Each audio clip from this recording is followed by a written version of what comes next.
Frère, sans la foi, tu es chrétien pour rien. Je sais que tu as toujours entendu parler de la foi, mais tu n'as pas encore expérimenté la foi. Maintenant, on va passer à l'expérimentation de la foi. Tu prends 5 requêtes de ta vie qui te fatiguent l'existence. Et tu les marques sur ton cahier par ordre d'important. Et tu pries et tu donnes des dates d'exécution ou les dates d'exaucement. Cette histoire, d'ici telle période d'être exaucée. La foi date. La foi agissant de manière pratique, de manière active. Donc, quand tu as la foi, tu peux dire que demain ça va changer, ça va changer. Mais souviens-toi que la foi vient de ce que tu entends. Il y a quoi en toi? Quand tu décides de faire changer une chose, tu vas commencer à te nourrir exagérément de ce qui donne la foi. Des paroles de foi, là où Dieu dit qu'il est, qu'il a, qu'il fait, là où Dieu promet, là où Dieu agit. Tu prends ces paroles et tu les rumines dans ta bouche. Donc la parole qui est dans tes entrailles, tu dois sortir et tu rumines. J'ai la vie de Dieu. Je veux me marier cette année, le 25 décembre. Je dis c'est terminé le chômage. Pendant que les gens te regardent, on regarde que ta bouche que...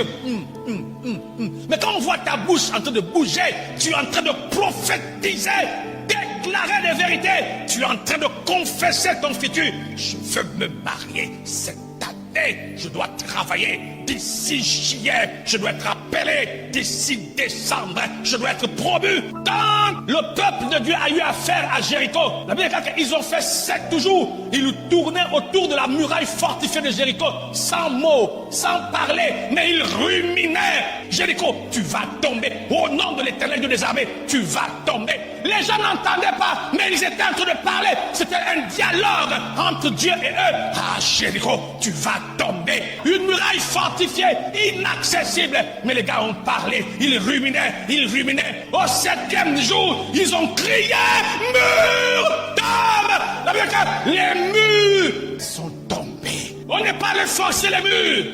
On écoute la parole avec foi. On écoute la parole avec foi.